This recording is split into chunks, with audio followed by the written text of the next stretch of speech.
In today's video, we're going to try something a little bit different. I'm going to bring you along from start to finish how I went from scanning a site, turning raw data into a point cloud, cleaning that point cloud and removing off-ground points, creating a surface, creating a design surface off of that measured surface, calcing volumes between the two, and finally staking out the design in the field. I got the idea for this topic after seeing video after video on LinkedIn and YouTube of the same point cloud fly-through animations that we've all seen thousands of times before, with a generic description of how great Scanner X is, how it's so much better than traditional survey methods, and how it will forever change the industry.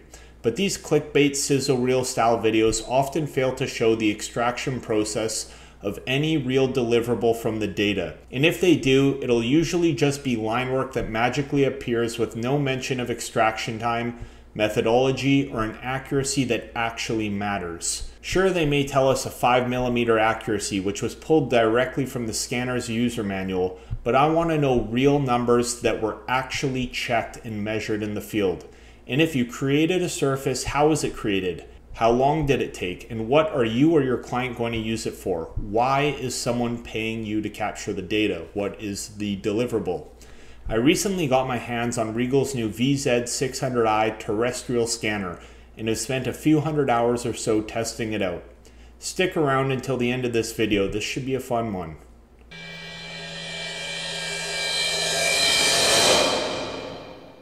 The project site consists of a relatively small area. The client wants to install an RV pad on their property and needs a finished design surface built for the RV pad, a volume calc to get from the existing ground to the new design surface, layout of the design surface to aid in the placement of fill, and help designing a tie-in from the existing septic tank to a new RV sanitary hookup. First things first, we need to scan the area of interest.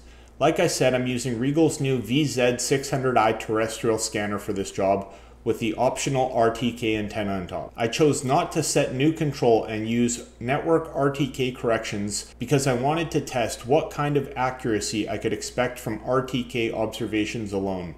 One of the big selling points of the VZ600i is its speed of data acquisition, both from the RTK antenna, which they claim allows for 1 to 2 centimeter absolute accuracy, and from the fact that a single scan position from start to finish takes under a minute. It does not disappoint when it comes to speed. It literally took me less than 10 minutes from me taking the scanner out of the case, scanning the site, to me putting the scanner back in the case and finishing data acquisition. If I had to describe this scanner with one word, it would be fast. It's not slam fast, but it blows every other terrestrial scanner that I've used out of the water in terms of speed of data acquisition. Once the raw data was collected, I ejected the external hard drive from the scanner, downloaded the data to my PC, and opened RiSCAN PRO. This is Riegl's processing software. At the very top of the list of the reasons why I like RiSCAN is that the software license isn't stuck to a single seat, unlike Leica's Register 360, for example. This means I can jump between workstations and colleagues can work in RiSCAN at the same time that I am. This is huge, and thank you to Riegl for taking this approach. The first step in RiSCAN is to import the raw data and set your project folder destination. After every processing step, a PDF report is created and saved into your project folder. The VZ does a great job of registering scans together in the field, especially if you're able to use RTK, but even if you can't, and if you follow proper field procedures, it does a very good job of field registration, better than most other scanners I've used. In this particular case, all scans were properly registered in the field, allowing us to skip that step in RiSCAN. Next, I'll drag and drop the individual scans into the object viewer and colorize the points by their reflectance values.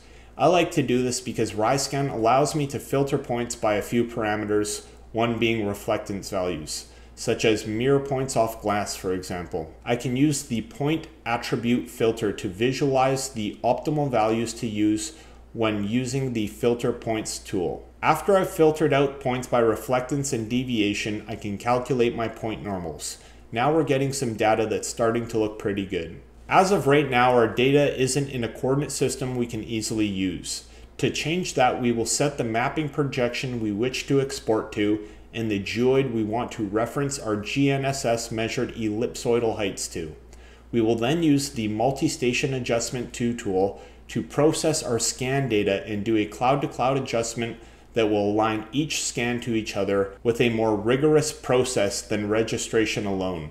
The MSA tool can be run with or without control. In this case, we won't be using control, only the RTK GNSS observations at each scan position taken directly on the scanner. Now we will colorize the points using the photos that were captured during the scan process. One of the great benefits of the VZ is that it's able to capture photos and scan data simultaneously. This is one of the keys to its fast data acquisition time.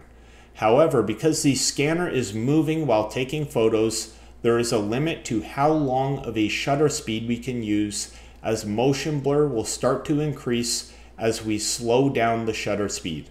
All things being equal, a faster shutter speed means a darker photo but less motion blur. We can compensate to a point by increasing the ISO, but since the VZ has 3 relatively small image sensors, it does not fare well in low light conditions. They do well outdoors most of the time, but struggle at dawn, dusk, and especially inside. The workaround for this is to change the scanner settings to take images after the scan data has been captured, where you can slow down the shutter speed along with the rotation of the scanner, which obviously increases data acquisition time quite a bit. Now we have colorized points that are geo-referenced. The last step is to decimate the point cloud to an acceptable level based on our task at hand and our workstation capabilities to create a manageable data set, then export that decimated point cloud. I chose 1 point every 5 millimeters for this data set, which is probably overkill for what I'm trying to do, but since it's such a small area, I could afford to have a denser than needed point cloud. The decimated point cloud ended up only being 1.2 gigabytes, which is extremely manageable for most computers to handle. We are now finished in RiSCAN. I will say RiSCAN is very straightforward to use, and like the scanner itself, it's fast. From start to finish, to turn raw data into a usable point cloud, it took me about 10 minutes of input time and maybe another 10 minutes of processing time for this small data set. Riegl makes the claim, and I quote, "With an attached RTK GNSS antenna, the absolute positioning accuracy can be improved to 1 to 2 centimeters, end quote. When I first read this, I was very skeptical. If you go back to my Survey 101 video on RTK accuracy, you'll see that this kind of accuracy from RTK with an appropriate confidence level can only be achieved by taking very special precautions above and beyond what is capable from using this scanner. I extracted the coordinates from the point cloud and compared them to the very high accuracy check shots I set on the site from previous work. Horizontally, we're floating around 6 centimeters, and vertically, we're off as much as 12 centimeters. I then shifted the point cloud to one of the check shots vertically to see what we were dealing with for relative vertical accuracy. One of the other 2 check shots was really good, well under a centimeter, but we were still out over 6 centimeters to the other. I want to be clear with what I'm getting at here. I'm not blaming the scanner here for this apparent poor performance. It's more a combination of the methodology used and an unrealistic expectation of achievable accuracy. If I wanted 1 to 2 centimeter accuracy, I would never rely on RTK measurements alone. I'm more so saying that the claim of 1 to 2 centimeter accuracy of the point cloud from RTK measurements alone isn't founded on realistic error propagation. Do I think it's possible to run a tight scan network with great geometry and land within 1 to 2 centimeters in absolute terms when using RTK? Sure, in the same way that if you blindfold me, give me 1,000 darts, and stand me a few feet from a dartboard, one of those darts will probably hit the bullseye. But would I hit it 95% of the time, which is the level of confidence of accuracy values should be quoted to? Absolutely not. Just like I don't think for a second 95 times out of 100, this scanner is going to create a point cloud that's absolutely positioned to 1 to 2 centimeters using RTK observations alone, nor could any other scanner for that matter. It was a misleading claim to make, but that's not to say that this scanner is not capable of producing a highly accurate point cloud. Good field methodology is key, and that means control. And to that end, on other projects where I took the time to set control and have good geometry between scan positions, this scanner provided highly accurate results. This is all to say, be wary of claims that seem too good to be true. In my experience, this isn't as much of an issue in the traditional surveying equipment world as it is in the 3D scanning world. RiSCAN does have tools inside of it to clean the data further, but since I'm quite comfortable with CloudCompare and the fact that it does a fantastic job and it's free, I will move forward with it to strip out vegetation in other non-ground points. First, I will import the point cloud and the coordinates of the 3 black and white paddles I placed before the scan to QC the point cloud's absolute location. After I shifted the dataset vertically holding one control point, I probably would have been within spec for the deliverable required. But in the interest of tightening this up a bit more, I used CloudCompare to align the point cloud to my check shots and ended up with very reasonable results for the purposes of this survey. If I used retro-reflective targets and brought those coordinates into RiSCAN for the MSA2 adjustment, I'm sure I would have seen much better results. The technique I used was more so just improving the dataset after the fact based on the data I had available to me at the time. If you've watched some of my other videos, you'll recognize the process I'm going to use to strip away vegetation and above ground points. It's fairly quick and easy and does a great job. I use the CSF filter and an iterative process to remove structures and trees, starting with a cloth resolution of 0.1 and a classification threshold of 0.2 and doubling those values for each subsequent iteration until I'm satisfied that the bulk of the off-ground points have been removed. I then extract the lowest return in the Z-axis based on a specified grid size, with the theory being that the lowest return will be the point that made it past the grass, trees, and other vegetation and reached the soil beneath. Of course, every point cloud will have some fuzz associated with it, but from other projects I've seen with this scanner, the MSA2 adjustment actually does a fantastic job at reducing the fuzz in the point cloud to a very small amount, typically around 5 millimeters. Depending on the density of the grass and vegetation, there is no guarantee that we will have a point in a set grid size that penetrated all the way to the soil, but that's the nature of scanning. You can only map what the scanner can see. The grid size I use is based on the density of data. In this particular data set, I chose to use a larger grid size for the outer extents of the point cloud where the data was more sparse, which allowed me to grab ground points where there were much fewer points from the algorithm to choose from. As you can see, it did a great job in my opinion. There are other methods to approach the removal of vegetation. This is just the method I like to use. It's fast, it's free, and it works. To get the point cloud into Civil 3D, I must first bring it into Recap and save it as either a RCP or an RCS. I already have an existing CAD drawing of this site when I did the boundary survey, so I will use that to quickly set the units in mapping projection, then import the point cloud, build the surface, and trim out any triangles that shouldn't be there. At this point, the methodology I'm going to use going forward will be no different than if I collected the data through traditional means with a GNSS rover or total station.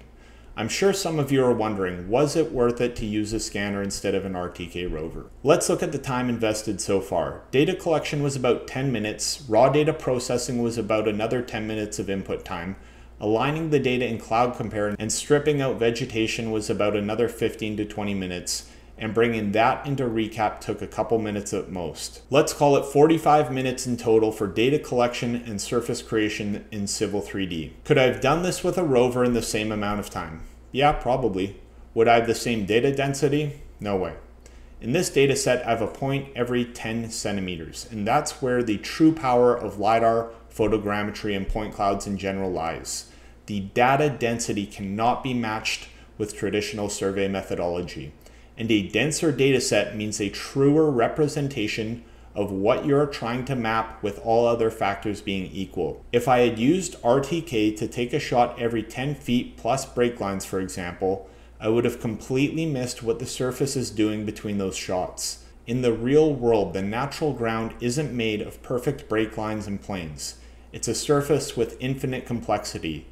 To get the best results possible in a perfect world, we would create surfaces out of an infinite number of points, and thus an infinite number of planes between those points. Obviously, we cannot do this as we are limited by computing power, so the next best thing is finding the right balance between data density and manageability of dataset size. There is no right answer for how dense a dataset must be, but in terms of accuracy, higher density is better. This is a small sample site where the time savings of using remote sensing isn't as obvious, but what if I wanted to topo the entire 1 acre lot, or 2, 3, 5 acres or more?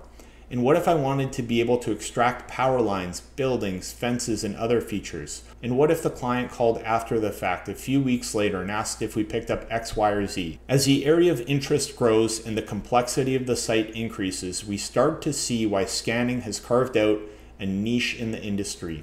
The fact that the VZ can hit crossover in terms of efficiency on such a tiny site is pretty remarkable. In the past, with older scanners and processing software, we could have easily been looking at well over 4 hours to scan and process a site even this small. Now that we have a ground surface in Civil 3D, we can start to build out a design surface. The client has specified that they want the RV pad butted up against the property line on the south side and against an existing tree on the west side, and that it must be as wide as possible while still allowing for a vehicle to pass through on the north side between the edge of pad and the pool pump house, and be as long as possible, but not have fill that pushes out past the existing fence. It must also be as flat as possible with a maximum slope of 4% lengthwise while having no cross slope. The client wants minimal cut and as little fill as possible. They also noted they wanted a cut fill slope of 4:1 from the edge of the design to the existing ground. There are some obvious conflicting parameters here, so there won't be one correct answer to this problem, and we'll most likely need an iterative approach to find the design surface that will work for the client. I started out with a best guess 3D polyline rectangle that's parallel to the south property line, 22 feet wide and 54 feet long. I then converted it to a feature line, opened the elevation editor, and used the LiDAR ground surface to take a best guess on some initial elevations to start off with.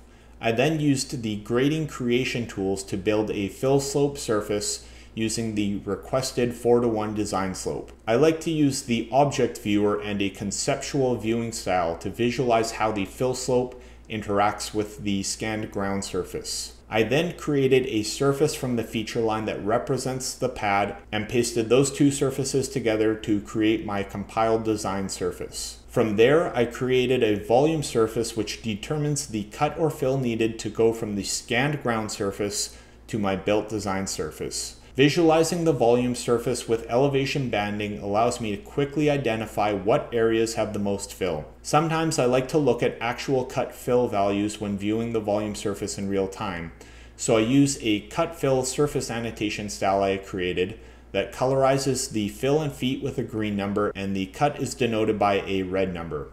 These can be moved around and update in real time. I found them pretty handy, and clients really seem to like this method of displaying cut fill reports. Usually I'll do a plot with an elevation banding and a plot with this gridded annotation style, or I'll put the volume surface on a layer with some transparency and show both at the same time. This initial design surface met the client's criteria, but it requires 36 cubic yards of fill, which is a bit high, and I wanted to shrink the fill slopes in a bit as well. Using the cut fill labels, I checked to see if I could drop some of the corners of the design pad a bit without creating too much cut or too much slope in the pad. First, I dropped the westward edge down by 1/2 foot and recalculated the volume surface. That looks pretty good so far. The cut fill grid annotations quickly show me the largest cut I have is under 0.2 feet, which is fine and can be taken care of with hand tools. The westward fill slope shrunk quite a bit, and the fill was reduced to 22 cubic yards, which saves the client a good chunk of money. Next, I checked the east edge to see if I could get by dropping those corners at all to further reduce the fill and ease the slope. Currently, I'm sitting close to the max of 4%. Based on what the ground surface was telling me, I think I should be able to drop this side by 0.15 feet. This now puts me at a slope of 3.6%, which gives me a bit of a buffer to keep things under the 4% limit. I recalculated the volume surface, and as you can see, there are a few areas of cut now, but nothing huge. The worst was 0.4 feet, but that's just a palm tree trunk that butts up against the pad that will end up being worked around. The southeast corner has cuts all of under 0.15 feet, which again is no issue. The east fill slopes were all reduced further, which helps as well. And lastly, the fill volume was further reduced to 18 cubic yards. If we revisit the client's design specs, we're under a 4% downslope requirement. There is no cross slope. There is as little fill as possible while not creating significant cut. And the fill slopes aren't interfering with the fence line to the west, and there is still enough room to get a vehicle past to the north. The last bit of design work required was that the client wants to confirm that they have enough slope to install a septic hookup from the RV pad to the septic tank. They exposed the top of the septic tank for me, and it was collected in the scan data. I created two elevation spot labels, one on the top of the septic tank lid and the other in the area the client directed they wanted the septic hookup to be. I then created a polyline between these points, turned that into a feature line where I extracted elevations at each end from the scanned ground surface and used the elevation editor to check the grade and tweak elevations. From top of ground to the top of the tank, there's currently a slope of 3.4%. Depending on the pipe diameter to be used, I need at least 1 to 2%. Even though the diameter of the pipe being installed would meet local code at 1%, the client decided they preferred to stick with a 2% slope. They've requested that the top of the pipe be half a foot under the top of the lid. With that in mind, this was relatively straightforward. I dropped the line down 6 inches from the top of the lid of the tank and held the 2% grade to the other end. I wanted to check what kind of clearance we would have above the top of pipe, considering I knew there were going to be vehicles driving over it from time to time. So I offset the center of pipeline in both directions, used those to create a surface, then created a volume surface from that top of pipe surface to the scanned ground surface. As soon as I saw the fill numbers, I knew there was going to be an issue. I was looking at some areas with as little coverage as half a foot over the top of pipe. Even with Schedule 80 pipe and proper bedding and compaction over the pipe, I knew that that would be a little close for comfort. Given the diameter of pipe they will be using and the typical ground temperatures for this area, one could expect Schedule 80 to withstand 300 psi give or take, which is plenty for an average size pickup truck, but just in case they get something larger back there, I'd rather be on the safe side. So I spoke to the client, who talked to their septic installer, and we decided to drop the pipe down another 6 inches. This gave us over a foot of coverage for the entire length of pipe, which passes local code, and all parties were satisfied. That wraps up the design side of things. Now we just need to export the RV pad design surface as an XML and the line work as a DXF and head out into the field. Cut fill maps are great, but there's nothing like seeing grade stakes in the field. Not to mention, you're always going to want to double check your scan data and design work and make sure what you built in the office actually looks right in the field. I already have control established for this site from the boundary survey I did, so I will use a total station instead of RTK to ensure better quality layout. Thanks to the RS one point fits all system, I can actually use one of the same points I used for the scan check shots that had a black and white paddle target on it as my backsite. I started off by laying out cut fill stakes at each corner of the pad. To stake out the four corners, I used the DXF created from the feature line that was used to create the design pad. I stake out each end of the line work until I have a station and offset of 0 and pound in a stake. Besides the usual crow's foot at the ground level and a cut fill quantity, I like to make a mark and tie flagging at the actual grade on the stake. This allows the earthwork guys to quickly see where the fill needs to be without having to pull a tape. To do this, you can either measure up from the crow's foot, make a line and tie your flagging, or use a bipod or helper to hold the bottom of pole at the stake until you see a cut fill of 0. If you do the tape up method, it's always a good idea to get a check shot on your fill flagging. I'm also using that same line work to paint up the extents of the fill slope. I simply stake the line work, and knowing the fill slope is a 4:1, I move the prism pole along the ground outward from the design pad until my fill reads 1/4 of the offset. So if my fill is 0.25 feet, my offset should read 1 foot. If I did everything right, I should be landing in the same spot as the extents of the design surface. I just as easily could use the XML surface and stake the extents of it to get the fill daylight, but this method is a good check. Once I'm satisfied that everything looks good, I can switch over to using the XML, as this method is quite a bit faster. Everything lined up pretty good. The largest deviation I saw was a couple tenths of a foot horizontally between where the daylight of the calced fill slope to the scanned ground surface ended and the staked daylight from the design line work put me. And since the design fill slope was a 4:1, this means the worst I saw was maybe 0.05 of a foot vertically between where the scanned ground surface was after cleaning the point cloud and where the actual ground was in the field according to my total station. In most places it was spot on. Another easy check is to either export your scanned ground surface as an XML and stake it out in the field, or take a couple of ground shots and see how they compare to the scanned surface back in the office. If I were to create a ground surface with traditional survey methodology, it is very unlikely I would have had the data density needed to get this kind of accuracy for the fill slope tie-in. For the interior pad grade stakes, I used shorter stakes and pounded them down until the top of the stake was flush with the design surface.